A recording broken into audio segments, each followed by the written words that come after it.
वंदे मातरम, भारत माता की जय। आज हम मर्यादा पुरुषोत्तम, हमारे पूर्वज, हमारे पिता के पिता के पिता में जिनका अंश हमारे अंदर है, हम जिनके वंशज हैं, हमारी रगों में जिनका लहू दौड़ रहा है और हमारा जेनेटिक स्ट्रक्चर जैसा है वैसे हमारे जेनेटिक स्ट्रक्चर के हमारे पिता में है। आज मर्यादा पुरुषोत्तम भगवान श्री राम की हम बात करने वाले हैं, उनको हम नमन करने वाले हैं। मैं बातचीत की शुरुआत करूं, राम जी का चरित्र कितना विशाल है, कितना महान है। राम जी के ऊपर अकेले 3000 से अधिक रामायण लिखी गई हैं, पता नहीं कितने काव्य लिखे गए हैं, कितनी कविताएं लिखी गई हैं, कितने निबंध लिखे गए हैं। राम जी की महिमा का गुणगान, राम जी की महिमा का बखान शब्दों की सीमा से परे है। और राम जी की महिमा का गुणगान कैसा है, मैं इसका एक उदाहरण देता हूं।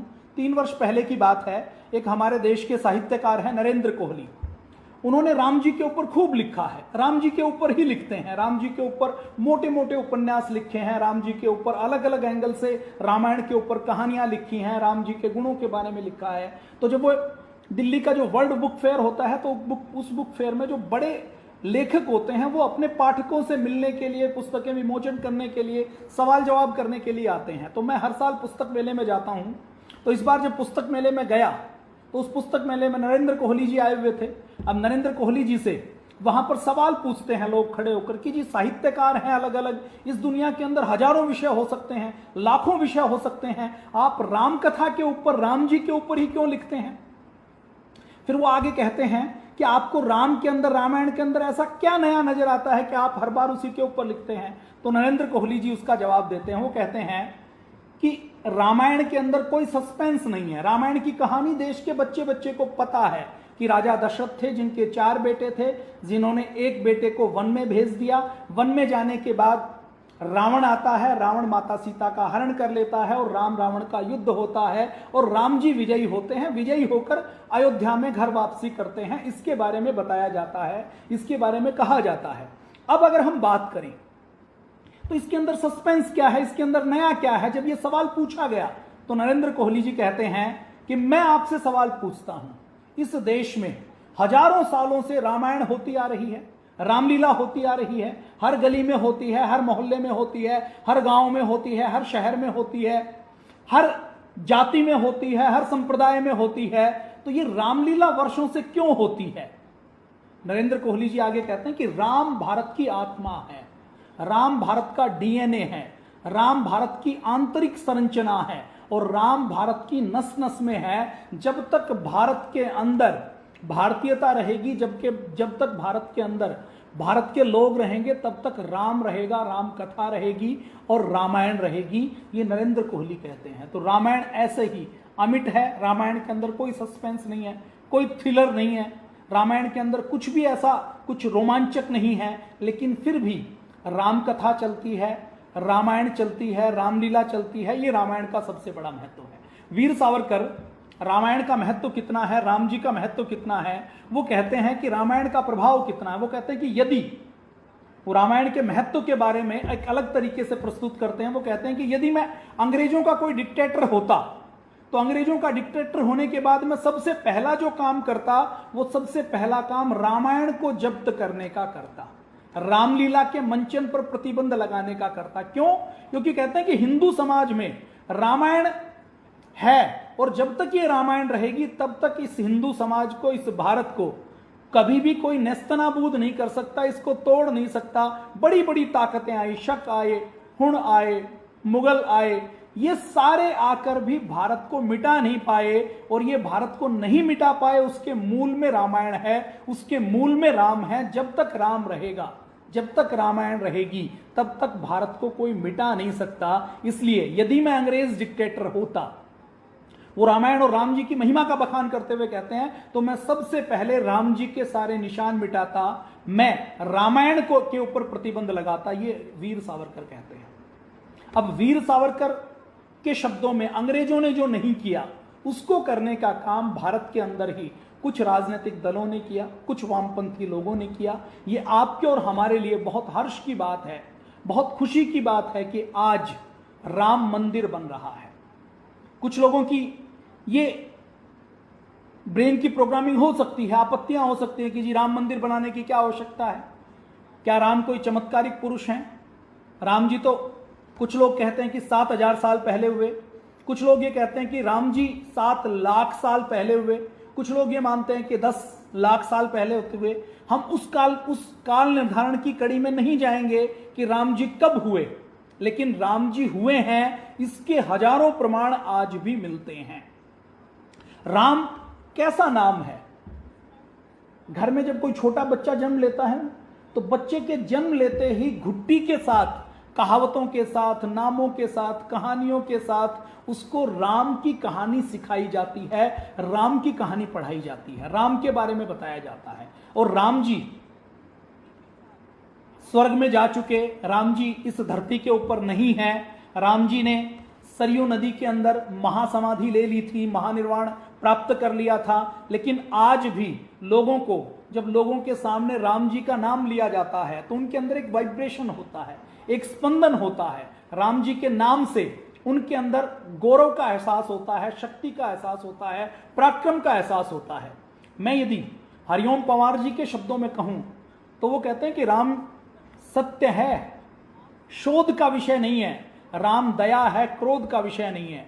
राम लोक हितकारी है, राम रावण से लड़ने वाली खुददारी है, राम तप का नाम है, राम त्याग का नाम है, राम हमारे गौरव का प्रतिमान है, राम हमारे भारत की पहचान है, राम हमारे भारत के घर घर के भगवान हैं, राम हमारी पूजा है, राम हमारे अरमान है। फिर आगे वो कहते हैं कि राम मिलेंगे कैसे। आज की हमारी चर्चा का मुख्य विषय यही रहेगा कि राम जी आज कैसे हमारे भीतर से जागेंगे, आज राम जी के रास्ते पर चलकर हम कैसे आगे बढ़ सकते हैं। मैं कोई धार्मिक विशेषज्ञ नहीं हूं, मैं कोई एक्सपर्ट नहीं हूं, लेकिन राम जी का एक वंशज होने के नाते, राम जी का खून हमारी रगों में है, केवल इस नाते हम बातचीत करेंगे और राम जी को आज प्रणाम करेंगे, राम जी को नमन करेंगे, राम जी को स्मरण करेंगे। वो कौन कौन से गुण हैं राम जी के जीवन से, राम जी के चरित्र से हम क्या क्या प्रेरणा ले सकते हैं, इसकी आज हम बातचीत करने वाले हैं। तो आगे कहते हैं कि राम मिलेंगे मर्यादा से जीने में, राम मिलेंगे बजरंगी के सीने में, राम मिले हैं वचनबद्ध वनवासियों में, राम मिले हैं केवट के विश्वासों में, राम मिले हैं सीता माता जैसी पावनता में। तो ये राम पवित्रता से मिलेंगे, मर्यादा से मिलेंगे, पावनता से मिलेंगे, राम मिलेंगे अपने आसपास के छोटे लोगों से भी प्रेम करने से, राम मिलेंगे तप से, राम मिलेंगे त्याग से। अभी आज राम जी की पूजा होती है। मेरा व्यक्तिगत तौर पर यह मानना है कि राम जी को हम 2 स्वरूपों में देख सकते हैं। एक स्वरूप तो वो कि हम उनको मानव माने, अपना पूर्वज माने, अपने आप को उनका वंशज माने और ये संकल्प लें कि हम भी राम जी जैसे बन सकते हैं। दूसरी धारणा ये कि हम राम जी को परमेश्वर का अवतार माने, ईश्वर का अवतार माने, हम राम जी को विष्णु भगवान का अवतार माने, राम जी को देवता माने, राम जी को चमत्कारिक पुरुष माने। ये 2 अवधारणाएं हो सकती हैं। इसमें हम यदि बात करें, परम पूज्य स्वामी जी महाराज जैसे कहते हैं, पूज्य स्वामी जी महाराज को लगातार 20 वर्षों से हम पूज्य स्वामी जी महाराज के पावन सानिध्य में सीखने की, जानने की कोशिश करते हैं, नया नया सीखते हैं। तो पूज्य महाराज जी कहते हैं कि महापुरुषों के चित्र से हम उनके चरित्र की प्रेरणा लें और उनके जैसा चरित्र हम बनाएं, उनके चित्र से ये प्रेरणा हमें मिले तो उनके चित्र को देखने का लाभ है, उनकी चित्र से संकल्प करने का लाभ है। पूज्य स्वामी जी महाराज कहते हैं कि हमें व्यक्ति की पूजा नहीं करनी, उसके व्यक्तित्व की पूजा करनी है। हमें चित्र की पूजा ना करके उसके चरित्र की पूजा करनी है ताकि हम उन जैसे बन सकें। आज हम भगवान राम की पूजा तो करते हैं, अर्चना करते हैं, लेकिन जब हम भगवान राम को देवता मान लेते हैं, भगवान राम को चमत्कारिक पुरुष मान लेते हैं, भगवान राम को अजूबा मान लेते हैं, भगवान राम को अवतारी मान लेते हैं, तो हम अपने आप को राम का केवल भक्त बना लेते हैं। हम वो संभावना खत्म कर देते हैं कि हम भी राम बन सकते हैं, हमारे भीतर भी राम जाग सकते हैं। और राम केवल हमारे नहीं है, राम केवल हिंदुओं के नहीं है, राम केवल ये पृथ्वी के इस भारत भूभाग पर बसने वाले विशेष मान्यताओं वाले समुदाय के नहीं है। राम जी की बात की जाए तो राम जी पूरी मानवता के हैं। अगर हम राम जी को देवता मानते हैं, राम जी को भगवान मानते हैं, राम जी को चमत्कारिक मानते हैं, अवतार मानते हैं, तो इससे ये तो होगा और ये हुआ भी है कि राम जी लोकप्रिय होकर घर घर तक पहुंच गए, जन जन तक पहुंच गए, लेकिन आज हमें राम जी का मूल स्वरूप भी समझना है ताकि हम अपने भीतर भगवान राम को उतार सके, अपने भीतर भगवान राम को महसूस कर सके, अपने भीतर भगवान राम जैसा संकल्प उतार कर राम जैसा तप, राम जैसा त्याग, राम जैसी पवित्रता, राम जैसी मर्यादा हम अपने भीतर धारण कर सके। ये आज की आवश्यकता लगती है। राम मंदिर हमारे गौरव का प्रतीक है।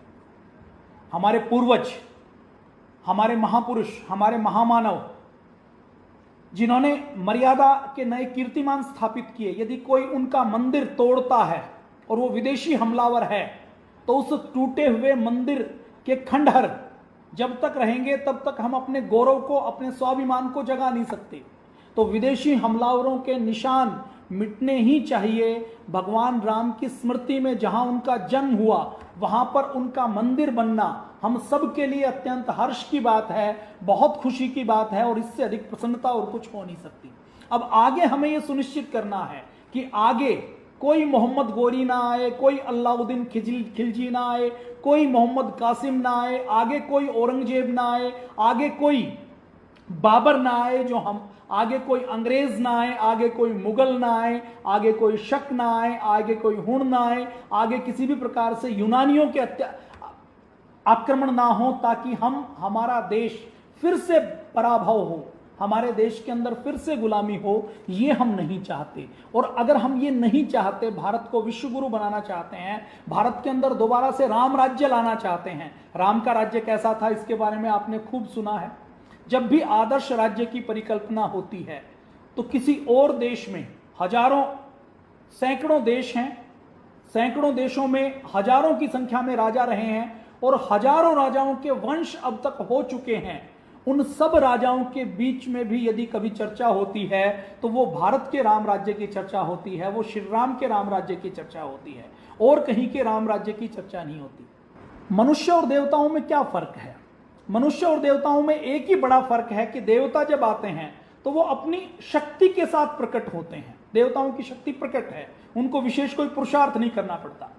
भगवान राम हमें सिखाते हैं, मनुष्य के रूप में जन्म लेकर ये बताते हैं कि मनुष्य और देवताओं के अंदर केवल एक ही अंतर है कि देवताओं के अंदर शक्ति है, उनके पास चमत्कारिक शक्तियां हैं, उनके पास दिव्य शक्तियां हैं।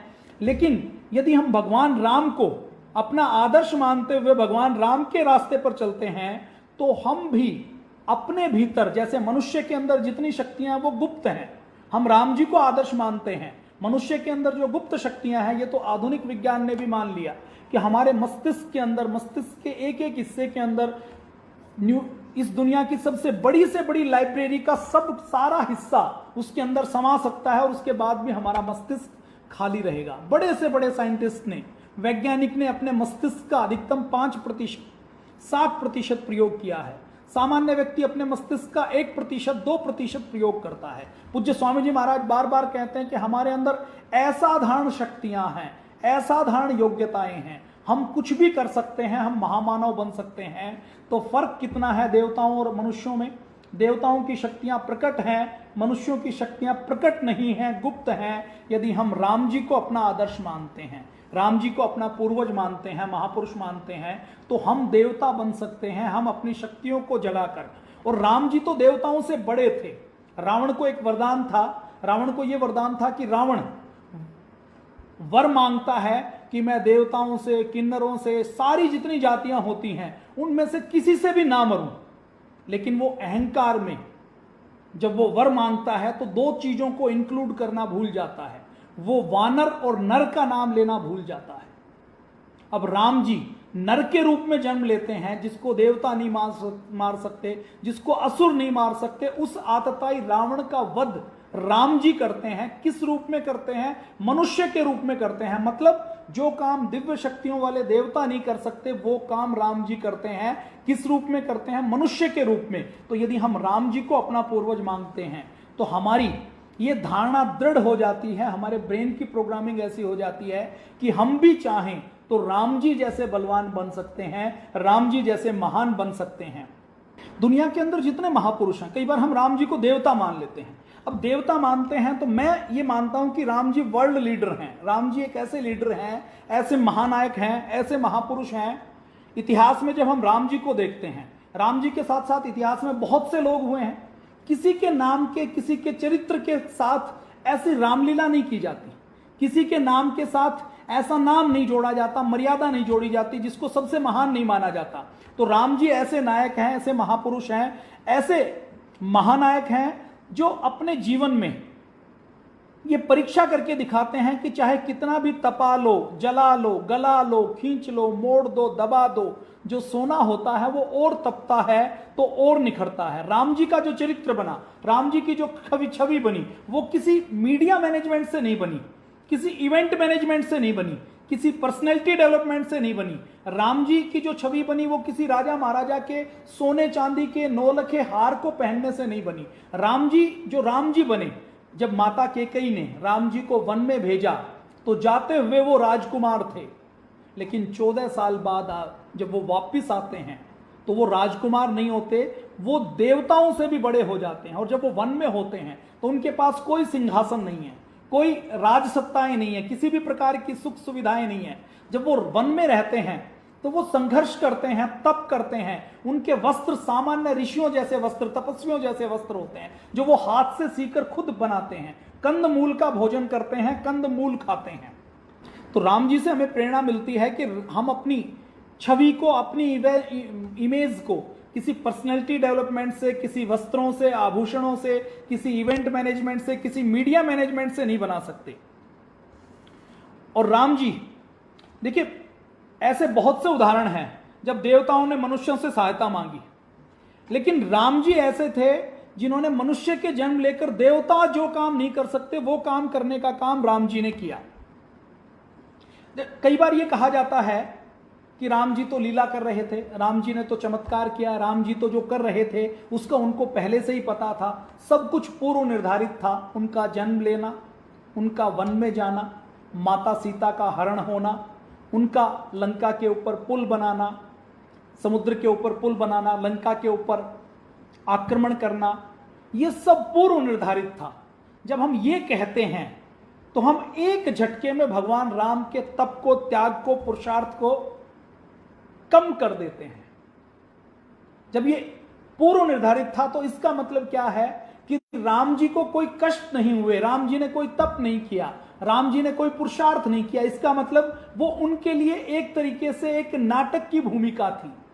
ऐसा करके हम जहां राम जी को तो दिव्य बना देते हैं, लेकिन ऐसा करने के बाद राम जी के तप, त्याग और पुरुषार्थ से जो अंदर से हमारे ब्रेन के अंदर एक प्रोग्रामिंग निकलती है कि हम राम जी से प्रेरणा लें, उनके जैसा बने, और जैसे ही ये बात हमारे मन में डाली जाती है तो हम सोच लेते हैं कि ये तो कोई दिव्य पुरुष कर सकता है, ये तो कोई महापुरुष कर सकता है, हम ये नहीं कर सकते, हम ऐसे नहीं बन सकते। और जब ऐसा हो जाता है तो राम बनने की संभावना खत्म हो जाती है, राम जगने की संभावना खत्म हो जाती है। तो हम राम जी का सम्मान करें, राम जी के चरित्र का गायन करें, राम जी हमारे पूर्वज हैं इसको भी माने, लेकिन ये उम्मीद छोड़ दें कि राम जी कोई चमत्कारिक ऐसे पुरुष थे जो हम नहीं बन सकते। राम जी तो साधारण रूप में जन्म लेकर बार बार, यदि वो अवतार थे, वो चमत्कारिक पुरुष थे, तो वो वन में जाते थे, तो वन में जाने की जरूरत नहीं थी, वो रावण के ऊपर सीधे आक्रमण कर सकते थे। अगर वो चमत्कारिक पुरुष थे, वो जब 6 दिन विश्वामित्र जी के साथ उनके यज्ञ की रक्षा करने के लिए जाते हैं तो 6 दिन 6 रात सोते नहीं है। विश्वामित्र जी उनको दिव्यास्त्र देते हैं तो बहुत श्रद्धा के साथ ग्रहण करते हैं। तो उनको वो करने की जरूरत नहीं थी, उनको वन में जाने की जरूरत नहीं थी, उनको रावण का वध करना था। यदि वो भगवान के ही अवतार थे, भगवान को, परमेश्वर को करना था, तो ये वन की रचना रचने की आवश्यकता नहीं थी, सीधे भी रावण को मार सकते थे। उनको हनुमान जी को भेजने की आवश्यकता नहीं थी कि सीता जी को ढूंढने के लिए हनुमान जी जाएंगे। वो चाहते तो अगर वो विष्णु जी के अवतार थे तो अपने गरुड़ को भेज सकते थे। अगर वो भगवान के अवतार थे तो समुद्र के ऊपर पुल बनाने की आवश्यकता नहीं थी, समुद्र के आगे विनती करने की आवश्यकता नहीं थी। समुद्र के आगे 3 दिन तक भगवान श्री राम लगातार दिन रात विनती करते रहते हैं कि हे समुद्र मुझे मार्ग दे दो, क्योंकि लंका में आतताई रावण रहता है, उसके ऊपर आक्रमण करना है। लेकिन समुद्र जब मार्ग नहीं देता तो फिर वो उनको एक योद्धा की तरह सुखाने का प्रण लेते हैं। लेकिन समुद्र के साथ भी अनुनय विनय करते हैं। जब उनको वन में जटायु मिलते हैं और जटायु जब कहते हैं कि मैं महाराजा दशरथ का साथी रहा हूं, तो पिताजी का साथी जानकर वो उनका पूरा सम्मान करते हैं। और जब जटायु ये कहते हैं कि मैं यहां पर कुटिया में जब आप लोग बाहर जाओगे तो मैं सीता की देखरेख एक बेटी की तरह करूंगा, तो राम जी के अंदर अहंकार नहीं जागता कि ये हमारी क्या रक्षा करेंगे। हमारी रक्षा करवाने के लिए विश्वामित्र जी तक खुद हमें मांगकर ले जाते हैं। जब वो वन में जाते हैं, उनके पास ऋषि मुनि आते हैं, तो उन सारे ऋषि मुनियों का दुख हरते हैं। उन ऋषि मुनियों की जिन राक्षसों के साथ लड़ाई है, उनकी लड़ाई को अपनी लड़ाई मानकर राम जी लगातार लड़ते हैं, लगातार लड़ते रहते हैं। यदि हम इन सारी चीजों को केवल हम लीला मान लें, केवल ये कहें कि ये पूर्व निर्धारित था, ये तो केवल एक नाटक की तरह था, ये तो एक स्टेज के ऊपर जैसे जो परफॉर्म करना है कलाकारों को, केवल वो पूर्व निर्धारित तय भूमिका थी, तो हम अपने बीच में और राम जी के बीच में बहुत बड़ा गैप बना लेते हैं। हमारे पूर्वज होते हुए भी, हम उनके वंशज होते हुए भी हम अपने आप को ये मान लेते हैं कि हम राम नहीं बन सकते, हमारे अंदर राम नहीं जाग सकता। आज इस धारणा को तोड़ने की आवश्यकता है। राम जी के जीवन से, राम जी के चरित्र से हम ये प्रेरणा लें कि राम जी हमारे पूर्वज थे, राम जी का रक्त हमारी रगों में है। और जेनेटिक्स इंजीनियरिंग का, बायोलॉजी का ये सिद्धांत है कि जो सर्वश्रेष्ठ होता है, जो सबसे अच्छा होता है, वही सबसे अच्छे को जन्म दे सकता है। सबसे अच्छे श्रेष्ठ से ही श्रेष्ठ का सृजन होता है, पैदा होता है। हम उस सिद्धांत को भी नकार देते हैं। तो राम जी को हमें महामानव मानना है, महापुरुष मानना है, लेकिन चमत्कारिक पुरुष नहीं मानना। कई बार वामपंथी ये हमारे सामने कई बार ये ढोंग आडंबर करते हैं। ये कहते हैं कि अच्छा, आपके राम जी यदि चमत्कारिक पुरुष थे, यदि महापुरुष थे, तो उनका मंदिर जब टूट रहा था, बाबर जब तोड़ रहा था, तो उन्होंने अपने मंदिर की रक्षा क्यों नहीं की, अपनी जन्मभूमि की रक्षा क्यों नहीं की, उन्होंने खुद की रक्षा क्यों नहीं की। और जो भगवान खुद की रक्षा नहीं कर सकता, वो आपकी रक्षा कैसे करेगा। तो ऐसे वामपंथी लोग, ऐसे दुष्ट प्रकृति के लोग, असुर प्रकृति के लोग हमारे शब्दों के साथ खेलते हुए, हमारे अज्ञान के साथ खेलते हुए कई बार हमें बुद्धू बना देते हैं, हमें मूर्ख बनाने का काम करते हैं, हमारी आस्तिकता को तोड़ने का काम करते हैं। तो हमें इस षड्यंत्र में नहीं आना। हम राम जी को अपना पूर्वज मानेंगे, हम उनके वंशज हैं और उनके जैसा वीर, उनके जैसा पराक्रमी हमें बनना है, यह संकल्प हमें लेना है। और देखिए, कोई भी देवता उतना ही शक्तिशाली होता है जितने उसके भक्त शक्तिशाली होते हैं। कोई भी पूर्वज उतना ही शक्तिशाली होता है, किसी भी देश की संस्कृति उतनी ही शक्तिशाली और महान होती है जितने उस संस्कृति को, उस पूर्वजों को मानने वाले वंशज होते हैं। वो जैसे होते हैं वैसे ही उनकी संस्कृति बनती है। आज इजराइल छोटा सा देश है, 50 लाख की आबादी है, केवल 50 लाख की। पूरी दुनिया की 700 करोड़ की आबादी में कहीं ठहरती नहीं है, लेकिन इस 50 लाख की आबादी ने अपनी संस्कृति को पूरी दुनिया में महान दिखा दिया, केवल अपने तप, त्याग और पुरुषार्थ के बल पर, अपने संघर्ष के बल पर। तो जो संस्कृतियां, जो सभ्यताएं, जो पीढ़ियां, जो लोग, जो कौम, जो जातियां संघर्ष करती हैं, वही महान बनती हैं और उन्हीं की संस्कृति को महान बताया जाता है, महान माना जाता है। हमारी संस्कृति के अंदर राम जी की महानता रही है, तो लाखों सालों से ये संस्कृति मिट नहीं पाई। लेकिन ये राम जी की महानता, अगर हम केवल इसको चमत्कार मानेंगे तो ये महानता धीरे धीरे धीरे धीरे कम होती चली जाएगी। हमें इस महानता को उसी स्तर पर फिर से लाना है कि हमारे भीतर से, हमारे आसपास से राम जी निकलें। वामपंथी राम जी के नाम से, रामायण के नाम से बहुत डरते हैं। राम जी को झूठा बताएंगे कि रामायण तो झूठी है, रामायण तो एक मिथ है। राम जी को झूठा बताएंगे, फिर रावण को महान बताएंगे, राम जी को गलत बताएंगे कि राम जी ने तो सीता माता का त्याग किया, राम जी ने तो शंभुक का वध किया, राम जी ने तो सीता माता को वन में भेज दिया, राम जी ने तो सीता माता की अग्नि परीक्षा ली, राम जी ने तो वाली को छुपकर माना। फिर रावण को महिमा मंडित करेंगे कि रावण तो बहुत पंडित था, रावण तो ज्ञानी था, रावण तो किसी भी स्त्री को टच नहीं करता था। फिर वो कहेंगे जी माता सीता कई महीनों तक रावण की अशोक वाटिका में रही, देखो रावण कितना महान और ईमानदार था कि उसने माता सीता को छुआ भी नहीं उनकी मर्जी के बिना। तो ये सारे महिमा मंडन करके वामपंथी गैंग के लोग, असुर प्रकृति के लोग और विदेशी षड्यंत्रकारी राम जी को झुठलाना चाहते हैं, रामायण को झुठलाना चाहते हैं, ताकि भारत को टुकड़ों टुकड़ों में तोड़ा जा सके। हमें राम जी को समझना है, रामायण को समझना है और उनके जैसा अपने आप को बनाना है। क्योंकि वामपंथियों को पता है कि भारत के अंदर यदि राम जी का चरित्र सामने रख दिया राम जी के एक पत्नी के व्रत को सामने रख दिया, राम जी किस प्रकार से महिलाओं का सम्मान करते थे यह सामने रख दिया, तो कोई भी युवा बलात्कार नहीं कर सकता, छेड़छाड़ नहीं कर सकता।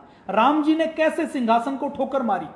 रघुकुल में जब सिंहासन राज तिलक की तैयारी होती है तो उसकी रिहर्सल होती है, पहले दिन रिहर्सल हो चुकी है। जैसे राज तिलक होता है वैसे राज तिलक की पूरी तैयारियां हो चुकी हैं। राम जी राजा बन चुके हैं, सब लोग उनको बधाई दे चुके हैं, और केवल रात रात का समय शेष है। उस रात रात के समय में जब उनके पिताजी उनको बुलाते हैं तो पिताजी के कहने से पहले ही वो समझ जाते हैं। माता केकई जब एक बार कहती है तो पूरे सिंहासन को ठोकर मार देते हैं। राम जी का चरित्र यदि भारत के युवाओं के सामने होगा तो भारत का युवा, भारत का कोई डॉक्टर लालची होकर किडनी नहीं निकाल सकता, भारत का कोई इंजीनियर इतना भ्रष्ट नहीं हो सकता कि वो कोई ऐसा पुल बनाए जो दूसरे दिन टूट जाए, भारत के अंदर कोई व्यक्ति रिश्वतखोरी नहीं कर सकता, काम चोरी नहीं कर सकता, क्योंकि राम जी का चरित्र सामने होगा। तो राम जी के चरित्र को एक एक व्यक्ति तक पहुंचाना है, एक एक व्यक्ति तक बताना है। आप कल्पना कीजिए राम जी कितने महान होंगे। अपने पिता बूढ़े हैं, अशक्त हैं, उन्होंने एक वचन कभी किसी समय दिया होगा, उस पिता का वचन पालन करने के लिए कभी जो वन में रहे नहीं, कभी सोने चांदी हीरे जवाहरात को छोड़कर कभी कोई कपड़े नहीं पहने, जिनके सामने सैकड़ों सेवक रहते हों, जो महलों के गद्दों पर सोए हों, वो 14 वर्ष का संकल्प ले लेते हैं। अयोध्या के बारे में ये कहा जाता था, दशरथ के बारे में ये कहा जाता था कि दशरथ माना ऐसे राजा जिसका रथ 10 दिशाओं में गया हो। इस दुनिया में 10 दिशाएं मानी जाती हैं, उन 10 की 10 दिशाओं को दशरथ ने जीता था। कैसे जीता था कि राजा दशरथ से सहयोग मांगने के लिए देवता भी आते थे कि आप हमारी ओर से आकर युद्ध करो, असुरों को परास्त करने के लिए हमारी मदद करो। ऐसे दशरथ थे। तो ऐसे दशरथ के राज्य के, अयोध्या के राज्य के चक्रवर्ती सम्राट उनको होना था, और उनको कहा गया, और रात की रात में उन्होंने वो सब के ऊपर ठोकर मार दी। अपने यहां तो भारत में इतिहास कौन सा पढ़ाया जाता है? इतिहास में पढ़ाया जाता है कि जहांगीर ने शाहजहां को लाल किले के अंदर कैद कर दिया, और कैद करने के बाद उसको इतना पानी भी नहीं देता था कि उसकी प्यास बुझ जाए। अपने पिता की सिंहासन के लिए हत्या करना, उसको मारना, ये विदेशी संस्कृति, ये मुगल संस्कृति, ये इस्लामिक संस्कृति, इसको महान बनाकर पढ़ाया जाता है, इसके बारे में बताया जाता है। औरंगजेब जिसने अपने 38 रिश्तेदारों का कत्ल किया, और 38 रिश्तेदारों का कत्ल करके जो गद्दी के ऊपर बैठा, ऐसे व्यक्ति का चरित्र महान बताया जाता है, ऐसे व्यक्ति के चरित्र को पढ़ाया जाता है। राम जी की विशालता देखिए। जिस माता ने उनको वन में भेजा, वन में जाते हुए उस माता के प्रति भी राम जी के मन में कोई 1% भी दुर्भावना नहीं थी। सौतेली मां से भी ऐसे प्रेम करते थे जैसे सगी मां से प्रेम करते हैं। भरत जी जब जंगल में मिलने के लिए जाते हैं तो भरत जी को कहते हैं कि देखो, अपनी माता को कभी भी कड़वे वचन नहीं बोलना, अपनी माता का पूरा सम्मान करना है, और ये जो सब कुछ हुआ है ये अच्छे के लिए हुआ है, इसके लिए अपनी मां के प्रति कोई भी दुर्भावना नहीं रखना। वो ऐसे ही मेरी मां है जैसे कौशल्या मेरी मां है। ऐसा राम जी का चरित्र था। राम जी ने कहा तो कोई एक्सक्यूज नहीं दिया कि वचन तो आपने दिया था, मैं क्यों पालन करूं। अब वन में जाना है तो 14 साल के लिए वन में जाना कोई पॉसिबल थोड़ी है। फिर ये नहीं एक्सक्यूज किया कि 4 बेटे हैं, मुझे ही क्यों भेज रहे हो, भेजना है तो शत्रुघ्न को भेज दीजिए, लक्ष्मण को भेज दीजिए। फिर ये एक्सक्यूज नहीं किया कि अब आपने तो राज भोग लिया, अब मेरी बारी आई तो मुझे वन में भेज रहे हो। राम जी खुशी खुशी जाते हैं, और जब उनके साथ जाने के लिए लक्ष्मण तैयार होते हैं तो उनको मना करते हैं, माता सीता तैयार होती है तो उनको मना करते हैं। तो ऐसे राम जी थे जिनकी सहायता मांगने के लिए ऋषि मुनि तो आते ही आते थे, देवता भी आते थे। अपने आप को इतना बलशाली उन्होंने बना लिया। राम जी के अंदर हमें जो राम जी को देखना है वो अपने पूर्वज के रूप में, अपने पितामह के रूप में, और राम जी को एक वर्ल्ड लीडर के रूप में देखना है। राम जी के अंदर लीडरशिप क्वालिटी कैसी है उसकी चर्चा हम करेंगे धीरे धीरे, आगे हम आने वाले समय में उसकी चर्चा करने वाले हैं। राम जी की लीडरशिप ऐसी थी, ऐसा आदर्श राज्य था कि आज भी आदर्श राज्य की चर्चा होती है, लोकतंत्र की चर्चा होती है तो राम जी का नाम आता है। राम जी लोकतंत्र की स्थापना करने में राम जी का बहुत बड़ा योगदान हुआ है। राम जी जो वन में गए तो वन में जाने के बाद दंडकारण्य में गए, दंडक वन में गए, अरण्य में गए, दंडक अरण्य मतलब ऐसा वन जो दंडक के नाम से था, उसके अंदर गए। और वो जो दंडक वन है वो आज का, आप चित्रकूट के आसपास का उत्तर प्रदेश का एरिया ले लीजिए, मध्य प्रदेश ले लीजिए, छत्तीसगढ़ ले लीजिए, उड़ीसा ले लीजिए, इसका लगभग 1 से 1.5 लाख वर्ग किलोमीटर का क्षेत्रफल जितना है, उसके अंदर जितनी वानर जाति हैं, जितनी आदिवासी जाति हैं, जनजातियां हैं, जितनी अलग अलग जातियां हैं, उन सब जातियों को संगठित करना, उन सब जातियों को सिखाना, उन सब जातियों को महान बनाना, उन सब जातियों के अंदर लीडरशिप की क्वालिटी को डेवलप करना। और ये सब करने के बाद भी वहां पर राज्य अपना स्थापित नहीं किया। ऋषि मुनि उनको बुलाने के लिए जाते थे, वो राक्षसों को परास्त करते थे, उनके जैसा बलशाली कोई नहीं, तो भी जंगल के अंदर जाकर उन्होंने दूसरी जाति वाले लोगों को, दूसरे लोगों को खुद लीडर बनाया। लीडरशिप की परिभाषा क्या है कि सच्चा लीडर वही होता है जो अपने नीचे दूसरों को लीडर बनाता है। तो राम जी के अंदर वो ताकत थी, वो खुद तो बड़े लीडर थे ही थे, उन्होंने अपने जितने नीचे लोग थे उन सबको भी लीडर बनाने का काम किया, उन सबको महान बनाने का काम किया।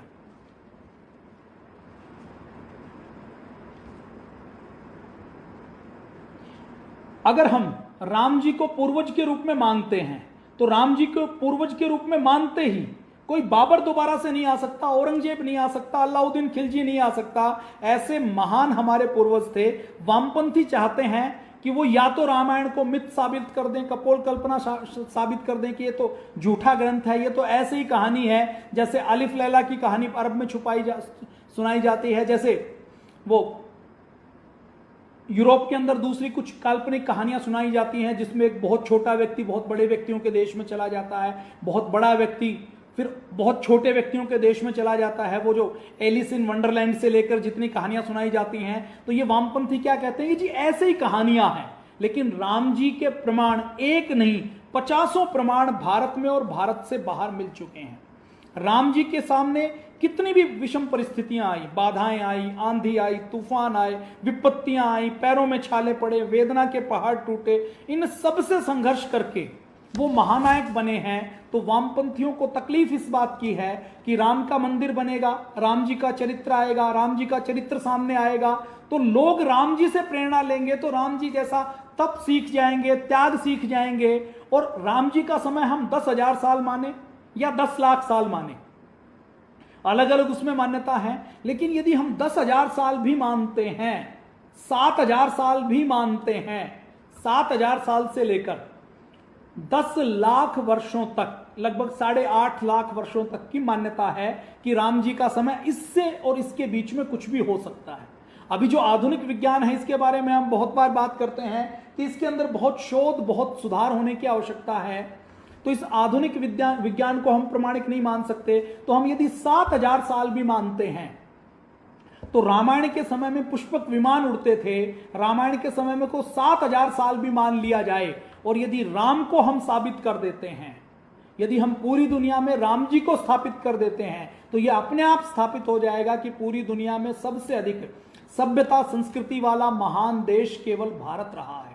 भारत की संस्कृति सबसे पुरानी रही है, भारत का ज्ञान विज्ञान सबसे पुराना रहा है, और केवल ये चीज स्थापित हो जाती है तो वामपंथियों के मंसूबे खत्म हो जाएंगे, वामपंथियों के मंसूबे टूट जाएंगे। राम जी को स्थापित करते हैं तो राम जी जैसे नायक भारत के अंदर दोबारा निकलेंगे, दोबारा से भारत विश्व गुरु बनेगा, दोबारा से भारत की जीडीपी पूरी दुनिया में सबसे अधिक होगी।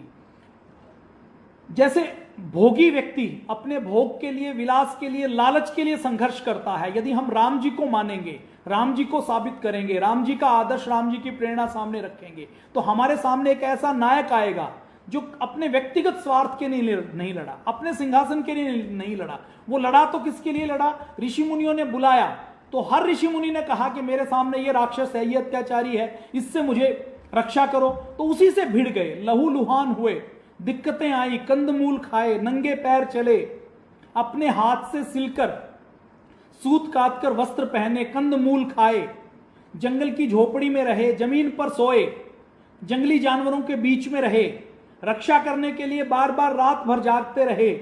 लेकिन इन सब के बीच में भी उन्होंने कभी अपने सिंहासन का संघर्ष ना करके दूसरों के लिए संघर्ष किया, अपनी उदर पूर्ति, अपनी आवश्यकता पूर्ति के लिए संघर्ष नहीं किया, अपने भोग के लिए, अपने विलास के लिए संघर्ष नहीं किया। जैसा जो ग्लोबल लीडर होता है, वर्ल्ड लीडर होता है, जो महानायक होता है, जो सर्वश्रेष्ठ लीडर होता है, वो अपने सिद्धांतों के लिए लड़ता है, सिद्धांतों के लिए लड़ता है, मर्यादाओं के लिए लड़ता है। उसका संघर्ष व्यक्तिगत नहीं होता, उसका संघर्ष धन संपत्ति के लिए नहीं होता, वो समाज के कल्याण के लिए लड़ता है, देश के उत्थान के लिए लड़ता है, मानवता की सेवा के लिए लड़ता है, इस धरा को, इस वसुंधरा को, इस समाज को कुरीतियों से मुक्त करने के लिए लड़ता है, बुराइयों से मुक्त करने के लिए लड़ता है, सबके जीवन स्तर को ऊंचा उठाने के लिए लड़ता है। तो वामपंथियों को चिंता इस बात की है कि मंदिर बनेगा, राम जी दोबारा से आएंगे, राम जी के ऊपर शोध होगा, राम सेतु के ऊपर शोध होगा, राम जी के स्थानों के ऊपर शोध होगा।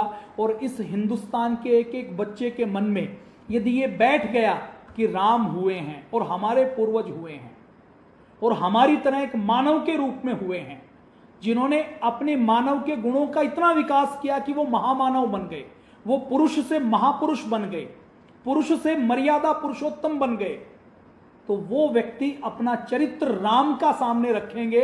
उनके सामने औरंगजेब का, शाहजहां का, जहांगीर का, अकबर का, बाबर का, अलाउद्दीन खिलजी का, मोहम्मद गोरी का चरित्र नहीं होगा। उनके सामने ये आदर्श चरित्र होंगे। उनके चरित्र ये शाहरुख खान, ये आमिर खान, ये सलमान खान, ये झूठे फिल्म स्टार नहीं बन पाएंगे। उनका चरित्र भारत की माताओं का चरित्र, भारत की लड़कियों का चरित्र कोई सन्नी लियोनी नहीं होगा, कोई हेमा मालिनी नहीं होगा, कोई ऐश्वर्या राय नहीं होगा। उनका चरित्र माता सीता होगी, जो अपने परिवार के लिए, अपनी मर्यादाओं के लिए, अपने धर्म के लिए, अपने पति के लिए, अपनी संस्कृति के लिए, जो राज सिंहासन को, महलों के सुख संपत्ति को ठोकर मानकर जो एक सूती साड़ी पहनकर नंगे पैर निकल पड़ती है, ऐसा आदर्श हमारे सामने बनेगा तो एक एक नारी माता सीता बनेगी। तो वामपंथियों को डर ये लगता है कि राम मंदिर बनेगा, राम जी के ऊपर बात होगी, राम का आदर्श चरित्र आएगा, और किसी दिन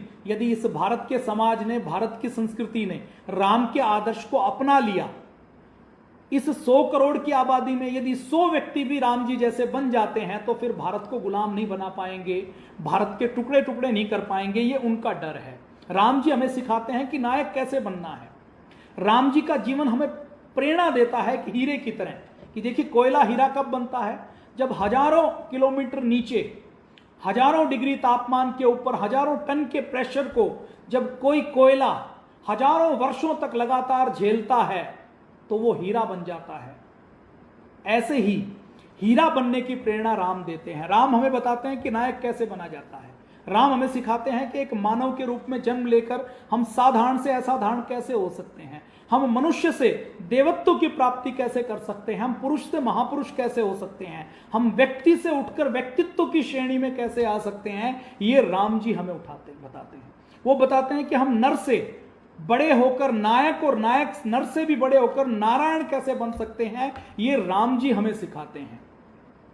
मैं आपको बता चुका हूं कि जब राम जी अयोध्या से गए थे तो माता कैकेयी ने यह सोचा था कि इस सुकोमल राजकुमार को मैं 14 वर्षों तक यदि वन में भेज दूंगी तो अयोध्या का राज सिंहासन सदा मेरे बेटे के पास रहेगा, मेरे बेटे के पास रहेगा। इन 14 वर्षों में राम जाएंगे राजकुमार के रूप में, वनवासी के रूप में रहेंगे, तो या तो वहां उनको कोई सांप काट लेगा, या कोई जंगली जानवर खा लेगा, या वो विक्षिप्त हो जाएंगे, डिप्रेशन में आ जाएंगे, एंजाइटी में आ जाएंगे, या उनको शुगर हो जाएगी, उनकी कोई बीमारी हो जाएगी। तो माता कैकेयी ये सोचती हैं कि अब राम वापिस आने वाले नहीं है। लेकिन राम हमें सिखाते हैं, हमें बताते हैं कि राम जी जब गए थे तो राजकुमार थे, लेकिन जब वो वापिस आए तो वो महानायक बनकर, महापुरुष बनकर, मर्यादा पुरुषोत्तम बनकर आए। और ऐसे मर्यादा पुरुषोत्तम बनकर आए कि रघु से लेकर, पृथ्वी से लेकर, सगर से लेकर, भागीरथी से लेकर, भरत से लेकर, उनके कुल में पता नहीं कितने राजा हुए। उन सबको हम याद करते हैं किसी एक प्रसंग के लिए, लेकिन राम जी का नाम अमर हो जाता है। तो यह हमें सिखाता है कि 10 लाख सालों बाद भी किसी व्यक्ति का शरीर इस दुनिया पर नहीं है, लेकिन जिसका व्यक्तित्व, जिसका कर्तृत्व और जिसके विचार अभी भी, जो एक एक भारत के व्यक्ति के अंदर नसों में लहू बनकर दौड़ते हैं, वो कैसे बना जाता है, ये राम जी का जीवन हमें सिखाता है।